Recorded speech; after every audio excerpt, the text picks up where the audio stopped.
Welcome to the Health Deli, your local stop for a fresh take on community health topics. Come on in, grab a number, and let the guys behind the counter, Mark, Ben, and Mike, tell you about today's specials. All right, welcome to the deli. Today we are on the road. We have the food truck out, the Health Deli food truck, and we are out at Canadian Lakes Pharmacy. It didn't start right away. Cold weather in Michigan. We had to jump that thing. Hadn't used it in a while. Had to plug it in. It's got a diesel. I thought maybe it was an EV or something like that. You know, it should be an EV. Yeah. That'd be a little more eco-friendly. But we're out in beautiful Canadian Lakes, Michigan, in the Canadian Lakes Pharmacy. So Dr. Brent Beamer is the pharmacist out here that owns this, and we're going to hear from him in just a second. But also, we have Dr. Mike Klepser with us today, and Dr. Ben Pontifract, has the day off, so I don't know what he's up to. Yeah, he told me he had to work. Work? I know. Go figure. That's no fun. I thought we were academicians. Yeah, exactly. So, again... Well, don't forget producer Andrew. Producer Andrew is here as well, as always. Good morning. Good morning to you. It's a beautiful morning outside as we record this. Yes. And we actually have windows here, as opposed to the studio where it's battleship gray. Right. We may never be back in the studio again. We get a taste of this sunshine and I'd rather be in the studio. I like Really? it dark and gray. Matches my personality. It actually does. You're right. So, Brent, we're just going to ask you a couple questions about the pharmacy here. How long have you been here? Okay. Yeah. Hey, we've been here about 4 years now. Nice. Yep. Nice. And why pharmacy? I started looking into pharmacy, I guess I would say like a guardian angel. I started up at Ferris in business school, and you have to see it back then. I don't know if you still have to do it, but you had to see your advisor to schedule classes. Mm-hmm. My advisor was busy. I waited till the last second. Had to get another advisor to go see just so I could schedule my classes, and she was looking at what I was doing, and for some reason she looked at my test scores, my ACT and SAT, and she's like, "What are you doing in business school?"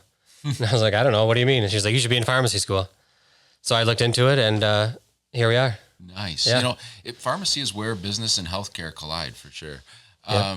That's amazing, and it's my hat's off to you, because we don't see a lot of younger pharmacists that are with that entrepreneurial spirit to start their own pharmacy, which you've done, which is just amazing. And this is a beautiful place here. Beautiful. Thank you. First of all, thanks for calling me younger. I appreciate that. Oh, you're definitely younger. You're a little bit younger than me. You're way younger than Mike. But yeah, I think because I started in business school, I think that was part of it too. So I already had that a little bit of the background knowledge and of business. And then, yeah, so like I said, here we are today. Yeah. Great. So website probably? Do you have a website? Just Facebook page right now. Facebook page, Canadian Lakes Pharmacy. Yep, exactly. Yep. All right. Well, listeners out there, if you're looking for just a wonderful, cute little pharmacy and beautiful area to take a little road trip, it's situated in kind of a little plaza area with a restaurant and some other stores. So if you're looking for a day trip, come on up to Canadian Lakes, check out Canadian Lakes Pharmacy. All right, Brent, we'll let you get back to work, and we're going to get into our topic of the day. Okay, thanks, guys. I appreciate it. So, Mark, what is our topic today? Today's topic, blood pressure. Just sitting next to you makes my blood pressure rise a little bit. I can raise and lower my blood pressure with my mind. Really? Yeah. We could test that theory. And I like to raise it just so I can lower it. Nice. Yeah. Nice. That is impossible, but we could try to prove that theory. But before we get into the topic of the day, free samples. So, what have you been working on for us, Mike? Well, I've been working on an episode related to vector-borne diseases. So those are diseases that are transmitted by things like mosquitoes and ticks, and I really want to focus on Lyme disease. Oh, okay. Very timely episode with spring approaching quickly. So ticks will be out, and I'm excited to hear about that one. I've been working on another one of this Know Your Numbers series. So today we're doing Know Your Numbers blood pressure. I'm working on a Know Your Numbers cholesterol episode, and then I'm working on one. Are we doing a Know Everything Bad About Mike numbers? Is this why we chose blood pressure? Is this why we chose PSA? This is why we chose. Yeah. What's wrong with Mike? We could just call it that. Pretty much every. Yeah, actually, that would be a better name for the episodes. Yeah. What's wrong with Mike? Everything. Yeah. What isn't wrong with Mike? Crickets. No. So, and I'm also working on a seasonal affective disorder episode, talking about seasonal depression, Still just trying to get some ideas and put that together. So, Somewhere I saw that in some cities in Michigan, there was like literally only 2 days of sunshine since summer. yes, that's the unfortunate side of living in Michigan. With that nice Lake Michigan and the westerly winds, we get a lot of cloud cover, unfortunately. So today, the topic is blood pressure. So you probably, most of our listeners know this already, but a blood pressure reading is made up of two numbers. The first we call the systolic. The second number is called the diastolic. Typically, so the systolic, the first number is the pressure when our heart contracts. The diastolic, second number, is the pressure in our vasculature when our heart is in the relaxed phase. So the systolic, since the heart's pumping, the pressure is going to be higher, of course, in the veins. So that's going to be a higher number. And then when the heart relaxes, the pressure goes down, right? Exactly. You would never have a blood pressure where the first number would be lower than the second number. I could do it because of my mind. Yeah, you could. So typically we pay a lot more attention to the systolic blood pressure. The diastolic blood pressure, while it could be important in some situations, the systolic pressure kind of raises steadily with age because our arteries are less pliable. So you mean they get stiffer and harder? Right. We call that hardening of the arteries. Okay. So it's just one of those unfortunate effects of aging. So whether it's elevated, there are so many unfortunate effects of aging. Are there any good effects? My hair, yeah. Wisdom. The kids move out of the house. Oh, that is a good benefit of aging. Telling your kids you said that. Yeah, that's really a benefit of their aging, though. So either an elevated systolic or diastolic can be problematic, but again, we're looking a little bit closer at the systolic rather than the diastolic. If you look at the numbers at some of the data, the risk of death from ischemic heart disease and stroke doubles with every 20 millimeter of mercury rise or 10 millimeter of mercury rise in diastolic. So wait a minute, millimeters. Why are we measuring my blood pressure in millimeters? It's not like a length. Do you get a tape measure out or something like that? Great question. So this is a very old unit of measure. And what it is if you can envision a column, so like a test tube, filled with mercury, which don't do that if you have access to mercury because it's a known carcinogen. But if you could fill that with mercury, it's the amount of pressure necessary to move that column of mercury 1 millimeter. So that's where the term millimeters of mercury comes from. So if you were going to convert that into something we're more familiar with, pounds per square inch, a normal blood pressure, a normal systolic blood pressure would be 120 millimeters of mercury. That actually only converts out to about 2.3 pounds per square inch. What is the pressure of a tire? So like a normal tire on your car is probably between 30 and 50 pounds per square inch. So this 2.3 is like piddly. My blood pressure wouldn't even fill up a tire. You're right. Even if you had terribly high blood pressure, I mean, like what we would call hypertensive crisis, that's only about 3.5 pounds per square inch. So it's a very narrow range of pressure that we would call healthy. So, less than 120 over 80 is considered healthy. Okay. Now, who decides that? So, great question.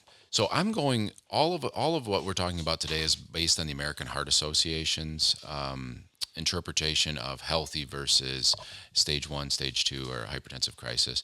There are differing bodies that have differing recommendations, but they're only a little bit different, if that makes sense. So I think this is probably the most accepted, but it's definitely not the only body out there that's giving some recommendations about blood pressure. Okay. So less than 120 over 80, you get the thumbs up. You are healthy. Everyone agrees on that. Up to 130 over 80, so a little bit higher systolic, we'd call that elevated. Okay, so not hypertensive is the fancy word we call that, but we're just kind of concerned. Okay. To get to stage 1 hypertension, that would be greater than the 130 over 80, but less than 140 over 90. Man, that's really not that much of a difference. Oh, little bit of difference, and you're already in that hypertensive class, stage 1. Stage 2 then would be that between 140 over 90 and 180 over 120. And then more than 180 over 120, we would call hypertensive crisis. And of course, the question a lot of times my students ask is, what if your systolic falls in stage 1, but your diastolic is healthy, and that happens a lot. You go with whichever is worse. So whichever is that one that puts you in the higher category, whether it be elevated or stage 1, stage 2, that's the number you use. And do these blood pressure ranges and recommendations, are they the same for different people, different races, different body sizes and all that? So it depends. There are some different recommendations based on disease state. So certain disease states will have a little bit more stringent recommendations than others. So if you have diabetes, you're going to want to pay closer attention to your blood pressure than you would if you're an otherwise normally healthy person. But there's no difference between young bucks like yourself and old farts like me, or people that are, lean and in shape like me and morbidly obese like you? No, not that I know of. Okay. Yeah. So that flew right by me. I am not morbidly obese. I do want to say just morbid. I am morbid. I do want to say I just started an exercise routine a couple weeks ago. So, and it was based. You are looking quite fit. Thank you. It was based on all of the research that I've done for episodes for this podcast, and that is no lie. I started thinking to myself, wow, I am really not as healthy as I once thought I was. So I'm starting to work out. I'm starting to be. So did you quit picking your nose? Was that part of your healthy routine? No, I didn't stop that. Okay. Is that unhealthy? Well, you probably need to go back and listen to the snot episode. Oh, I do need to I wasn't on that episode. I did listen to it, but I better go back and re-listen. All right. So do you want to get your blood pressure taken today to find out what's wrong with Mike? Yes, I would love to, because All right. So here's my thing with my blood pressure. I do have hypertension. Okay. And I am on medication Okay. to treat my blood pressure. Okay. And it's funny because when I go to the doctor, they always give me a remarkably low blood pressure. And I always look at them like, oh yeah, I wish I was that. And then I go home and test it and I'm like jacked up. Oh, great. So, so we actually might get something outside of normal today. yeah, We'll see. this is, I'm just kind of like a unknown. Yeah, you are.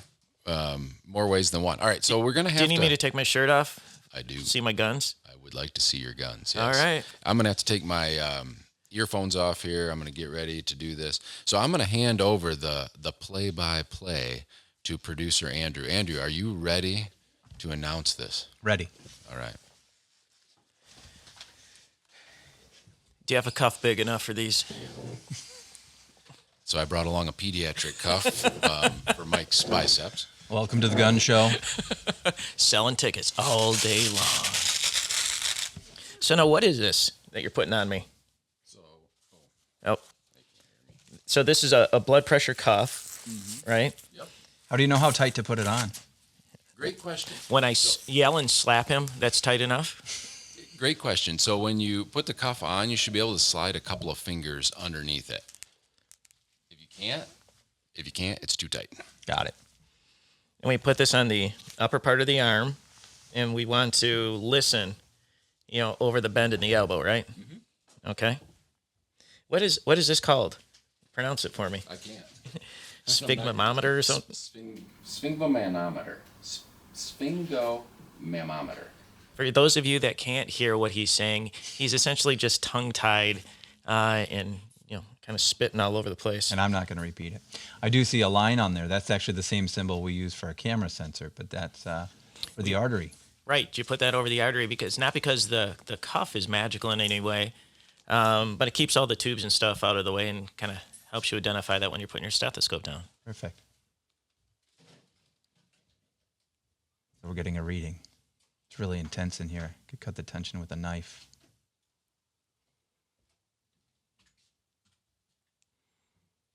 I can feel the blood rushing back into my hand. Well, that's the good part. All right. Give me the drum news. roll, please. So before I give you that, I want to give you a little bit of tips on taking your blood pressure. So we're going to talk here in just a second about ways you can do this at home. But when you take your blood pressure, it's very important that you have both feet on the floor in front of you. Don't cross your legs because that kind of plugs up some blood flow. Can give you an elevated reading. And then it is also important to be in a seated position for about 5 minutes. So don't run around the block and then try to take your blood pressure, because that's going to give you a high reading as well. All right, so let me get settled back in. What do you think, Mike? Do you have any guess? You know, I'm feeling. Where do I think that I put my blood pressure? I'm going to say that I put my blood pressure at 138/92 today. Yeah, actually, you're pretty close. It was 132/85. See, I think you were wrong in that, because in my mind I was putting it to 138/92. But Oh, you know, okay. you were close. I'll have to check my cutoff. So 132 would put you in that stage 1 classification. But you did say you're taking blood pressure medications. So that kind of makes sense. You know, and like I mentioned, it's funny because when I go to the doctor's office, sometimes they give me a much lower, and they're like, "Oh, you're perfect." But we know that when You're you not take the blood, I'm perfect in every way. But we know that when you take blood pressure, there's different sounds that you can listen for, and some of them can be really faint. And so one of the problems of doing, you know, a blood pressure like you did with the stethoscope and stuff like that is noises around there can make you miss some of those really faint sounds. And that's why we use those automatic blood pressure cuffs in some situations. And when they take it at the doctor, my doctor still takes it manually. And I think that a lot of times it's slow, but when I take it at home with one of the automatic, I'm a little higher, and I believe that one a little bit more. Okay. You know, and that's a great point. You bring up the automatic cuff, because what I just did, it takes a little bit of skill. Okay. Now anyone can learn how to do it, but it's not something that you can really do to yourself at all. So blood pressure cuffs, automatic blood pressure cuffs, are available in pharmacies like this all over the country. Most pharmacies will have some mechanism to take a patient's blood pressure as well, if you ask. Some of them actually have the machines where you can do it yourself.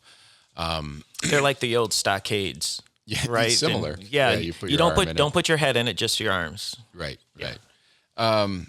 So high blood pressure is known as the silent killer, and it really can wreak havoc on multiple organ systems. So if you think about too much pressure in any kind of system, and I'm not even talking about just human beings, I'm talking just about any system, increased pressure, keep hammering away on those organs, eventually can lead to what we call aneurysm.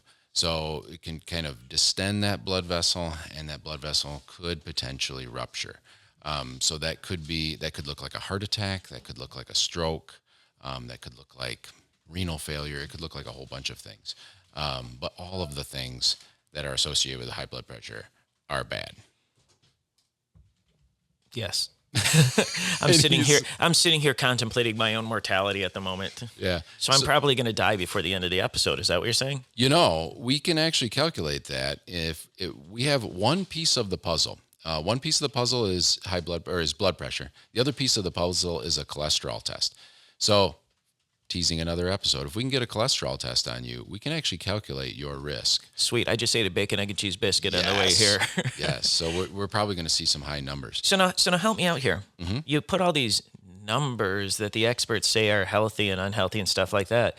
When do I need to start thinking about getting treated, you know, for my high blood pressure, or how do I get treated? Are you going to talk about that at all? Definitely.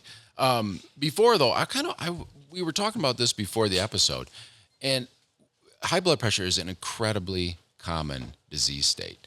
So Andrew, actually, could you figure out what the percentage of the population is? What do you think, Mike? Like, what's the percentage you think of the United States population that 30%. Dang it, you took my answer. I'm gonna say 30% as well, because I really do think that's I'm going to say 30.1. 30.1%. 30.1. You're like the Price is Right guy. Exactly. So no, you should be. No, you're right. 30.1. Yeah. All right. So the number here is 47%, or 116 million have hypertension, defined as systolic blood pressure higher than 130. Wow. That is a staggering number. That's basically at least half. Yeah, about 50%. Half the population. Yeah, that's incrable. That and it probably has a lot to do with our sedentary lifestyle, no exercise, bad eating habits. Oh, there's a lot of things. Actually, genetics play a role here. I like to think of high blood pressure as being similar to diarrhea. It runs in your genes. Oh gosh. Gee. I've been working on that one all week. But seriously, family history can predispose someone to having hypertension. My mom's got high blood pressure, and her mom did. My grandpa did. I mean, so Yeah, and adults should have their blood pressure taken with their normal visits with their primary care physician. So at least every other year for the younger people, and every year for us. Over but the this age of isn't 40. just a problem with older people, No. right? And it seems to me like if you were screened more often, well, first of all, you don't necessarily diagnose somebody with hypertension off of one blood pressure read. No, that's another good thing is that, if you, there is variability, of course. So that one point in time when we took your blood pressure, whatever it was, 132/85, I would not make therapeutic decisions based on that. I would take another one today. I'd probably watchful waiting. I would definitely encourage some diet, some exercise changes if we could make those. I'm flipping you off in my head. Yep. And then we'd come back and we'd take another one and then we'd make some decisions probably. And all the complications that you mentioned with the aneurysms and the bulging vessels and stuff like that, those aren't things that just like happen immediately, right? So they happen over time. So the longer you have uncontrolled high blood pressure, the worse off you're going to be. So even for younger individuals, we know that you can have high blood pressure even at a young age. So being screened periodically would be helpful for those patients because they could be identified earlier, right? Exactly. The benefit would be much greater if identified earlier. The other thing that's kind of hurts us is that we can't feel our blood pressure, even though you claim that you can control yours with your I can feel incredibly it. amazing mind. You can't tell if your blood pressure is high. Now, if it's incredibly high, you can have headaches, things like that. But if it's just stage 1 hypertension, even stage 2, you probably have no idea that you're experiencing that. Yeah. Another thing is actually gender. So if you are under the age of 64, men are more likely to have high blood pressure. But after the age of 65, women actually become more likely. Because men all die off before 65, actually and it's could only be. women that are left, right? It could be, yeah. So if you're under 64, men should pay a little bit more attention. Although I don't want to discount. I don't want to say, oh, if you're under 65 and you're a female, don't watch your blood pressure. Not that at all. Because that's an interesting thing, because they always used to talk about heart disease being a disease of men. They did. And then about 20 years ago, really there was a shift to raise awareness in women because women were not being screened. Yes, you're right, and especially after menopause. So the risk of heart disease increases drastically after menopause for females. And after they get married. Yeah. At least the blood pressure part, right? For my wife anyway. Oh, for yeah. your wife especially. Race is also a factor. So African Americans are a little bit more likely to develop high blood pressure, and in African Americans, hypertension tends to be more severe. Why is that? And I did not look into really the pathophysiology of that. Well, it always used to be, I thought, because of the ACE activity and bradykinin or whatever. And I just know there were a lot of hypotheses back when the dinosaurs were going on. And have you ever tried to take a blood pressure on a dinosaur? We can talk about that later. It was not pretty. No, I know you have because you're in that age group that would have taken that and doing pressures on colorectal dinosaurs. screening on dinosaurs was not fun either. I bet not. No. But a lot of that's changed. So it would be interesting for us to look up, and maybe future episode when we're talking about questions, maybe that could be one of the questions that we look at. Why is there racial variability? Yeah, that would actually be an excellent topic. We could do that about multiple disease states, really. Yeah, no, that would be a great topic. We better write that down. As I was saying earlier, I'll take a mental note of that, but unfortunately, a lot of times I write in invisible ink. Right. Well, you have to have mental to take a mental note. So, Oh, I guess you are pretty mental though. So there are some. There is some silver lining though a little bit to high blood pressure. It's not like we can't do anything that would impact it. So we do have some things that will help to decrease our blood pressure. Exercise being one of them. what if I don't exercise? What else can I do? Even in small amounts though, I tell my patients start small. And it could be as simple as parking further away when you get your groceries. Park at the end of the parking lot and walk that extra distance. I usually tell my patients the same thing. It's like if you go to the grocery store and there's two entrances, do you go into the entrance by the groceries or the one by the home goods? Mm-hmm. Go to the home goods and, walk around the store a little bit. Walk the store, exactly. So anything you can do to kind of get your steps up, get your heart rate up, kind of, your heart is a muscle. Your vasculature actually has contractibility as well. So anytime you can exercise that, you can use your heart, you're going to be better off. It's going to result in lower blood pressure. Another thing is excessive alcohol consumption. So we did a whole episode about the health benefits potentially of alcohol. 2 drinks per day if you're a man, 1 drink per day if you're a woman is the magic number. More than that can increase blood pressure. Did you just see the new recommendations by the Canadian Public Health Group? That was impressive. I did not. They used to have it so men could have up to 14 drinks a week, according to the Canadian Public day, Health, yep. and they cut that back to 0. Really? Yeah. And so We'll have to look at that it. was really interesting, and in terms of a very big shift. And then from the standpoint of the press was saying 80% of Canadian males consume alcohol. So this was a big shift. Yeah. And so you're saying that this could affect blood pressure, it could affect a lot of things. Maybe we should revisit that. Let's go Have to another let's go to episode. Canada. Did they replace that with maple syrup consumption? Bacon. Actually, bacon. Well, but their bacon's different, right? I know, it's more like ham. Why do they call it bacon? I have no idea.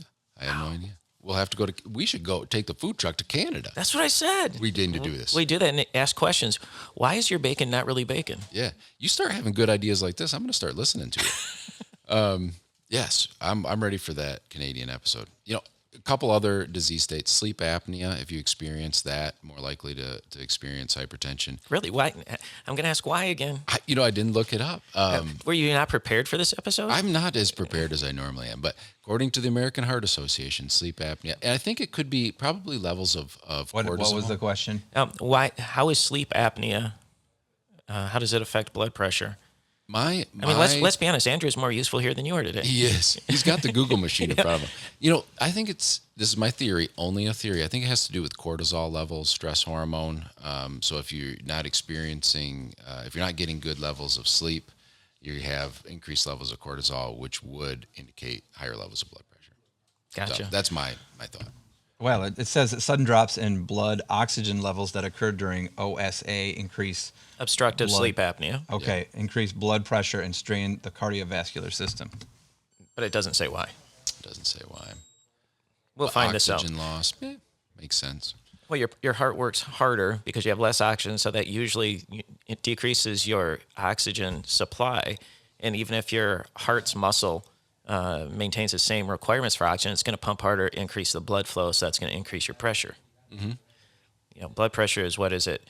Cardiac output times rate or something like that. Right. Wow, I'm pulling way back for stuff like this. Wow, you are doing good. I am actually impressed. I don't say that very often, but yeah. So if you have high blood pressure, Which I do. yes, you should make an appointment with your physician. So I should rephrase this. If you get a home cough or if you go to a pharmacy and you take your blood pressure and you notice you have high blood pressure, you should make an appointment with your physician pretty much immediately to discuss that.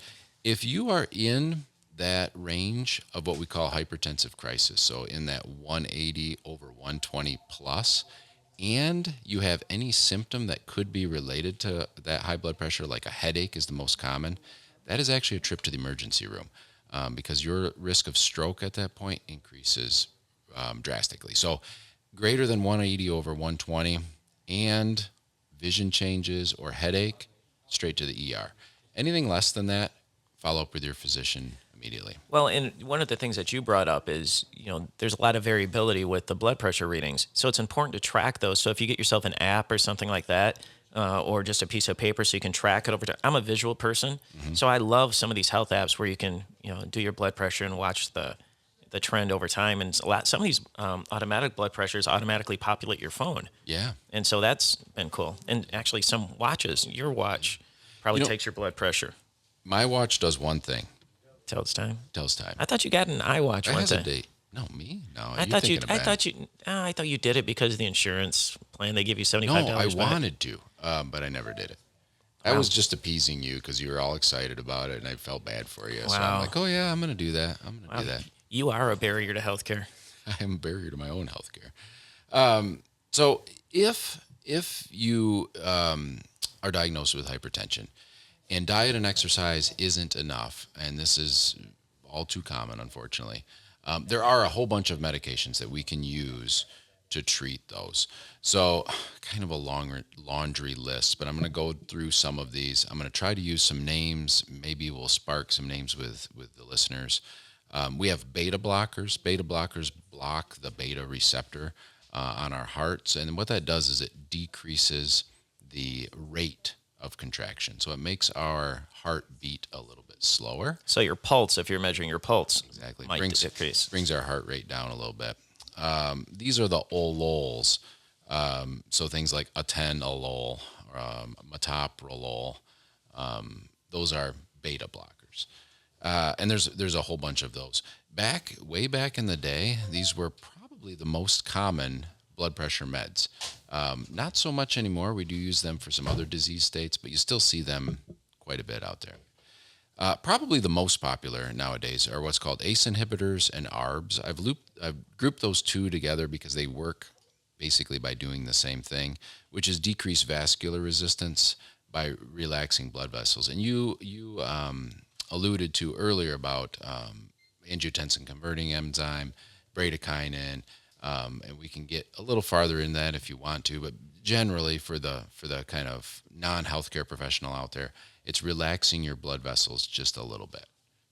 Does that make sense? Yeah, and those are also good for people that you might have some kidney damage because of high blood pressure. Exactly. And the reason it's good is because it relaxes those blood vessels. So if you think about a garden hose, right? A little itty-bitty garden hose doesn't flow very much blood. A larger bore or a larger hose is going to flow more blood. With less pressure. So if you can flow more blood to those organs, like your kidneys, they're going to be healthier and happier and hopefully less likely to. All of a sudden, I started thinking about my prostate again. Really? Yeah, I wish you would have kept that to yourself. Then, hey, right? That was a perfect lead in because the next thing I wanted to talk about was diuretics. So diuretics are another class of medications that we can use to treat hypertension. They're not what we would consider, not always what we would consider first line, but sometimes. And they decrease pressure by reducing volume. So essentially we urinate more. These medications make us urinate, and then that decreases our vascular volume. So there's less circulating volume, so it decreases our pressure. And a lot of times, people have to be treated with more than one of these medications. And so I know that a lot of these compounds come in single pills. Like the pill that I take for my blood pressure has an ACE inhibitor and a diuretic in it. Yep. The diuretics you might have heard of, Lasix, furosemide, hydrochlorothiazide. Everyone likes to say that one. That's mine. Hydrochlorothiazide. Yeah. Actually, I was watching a movie. I can't remember it was like a superhero movie, and this guy would turn into a superhero. I can't even think of it, and his name was hydrochlorothiazide. Was no, a special power peen? No, get this. So they had sedated this guy, and they brought him to like this secret lair to do work on him. And the guy's like, we gave him a large dose of hydrochlorothiazide to knock him out. And to a pharmacist, I just laughed because you were laughing at the pool of the water underneath him, right? Exactly. Yeah, it makes no sense at all. But it's a very cool sounding word. Other classes, we have calcium channel blockers. These are Norvascs, Kalin, verapamil, diltiazem, medications like that. They work by relaxing the blood vessels and slowing the heart. So a little bit like an ACE inhibitor and a little bit like a beta blocker. They're also very popular. I think these medications are probably, actually Andrew could find this out. These are probably some of the top selling medications in the whole United States. While he's working on that, I'm going to talk about some other ones. I bet you it's Viagra. No, not even close. Although Viagra initially was developed to lower blood pressure, and they found a unique side effect. Yes, you're right. Yeah, and it's actually that medication still used in pediatric pulmonary hypertension. Yeah.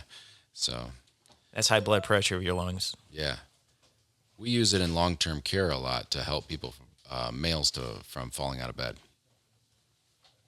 What? I'll draw you a picture later.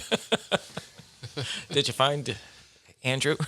Help me. I didn't know exactly what to search, so I just searched best-selling drugs in the U.S., and it's a list of words I can't pronounce. All right, he's handing it over to me. Mark can't pronounce them either. Oh, yeah, there's no way that's correct. These are all biologicals, so I know that these are not. That might be by dollars. Oh, probably. You sell one dose of some of these biologicals at $2.4 million a dose, and it just pops up on the. Yeah. There isn't a good, it doesn't look like there's a good one. We'll post it on the We'll website. post it eventually. But I can guarantee from my experience in pharmacy that these are some of the best-selling medications in the whole United States. There's a whole bunch of other classes as well: vasodilators, alpha blockers, alpha agonists, all sorts of other stuff that we Jargon. Lots of jargon, but basically there are just a ton of meds that have been developed with this idea to decrease blood pressure. So, no, I know we're starting to run out of time here. Give me the bottom line. If I decrease my blood pressure, will this help me live longer? I mean, is it just one of these things like it's a number and we use this as a red flag, or does it actually mean something? Can I reduce my chance of death? Yes. And in the next episode, when we talk about lipids, we'll actually see how reducing your blood pressure can have a real impact on your chance of having a cardiovascular event. So lowering your blood pressure does equate to a longer health span. All right, so I guess that's a good A longer takeaway here. lifespan. It's like, know your blood pressure, because if you get it, track that you're having high blood pressure early, you can do something about it. And if you do something about it, you're not going to have all these bad things happen to your kidneys and your brain and all this other stuff, and you might actually live a little bit longer. That's exactly right. And the medications are readily available, not a lot of side effects. So this is something And they're pretty that- inexpensive too. Very inexpensive. So this is not a heavy lift for to be a huge impact on your longevity. All right. Hey, I think we better get going. It looks like somebody's writing up a ticket on the deli van out there. You better go. Do you know that cop? Yeah, it looks like he's getting the boot out, actually. So I better get out there and move it before we do that. I told you not to park it in front of the fire hydrant. Thanks for stopping by the Health Deli to sample some of our wares. We're open 24/7 on Facebook and Twitter at The Health Deli, or visit thehealthdeli.com to send us a question or find any of our locations. Please come again. We will be regularly stocking the shelves with fresh content and new wellness specials. As always, we want to give a special thank you to Andrew Tingley and the crew at Ferris State University's Television and Digital Media Production Program. Until next time, so long from the Health Deli, where the topics are tasty, the takes are fresh, and the discussion is free.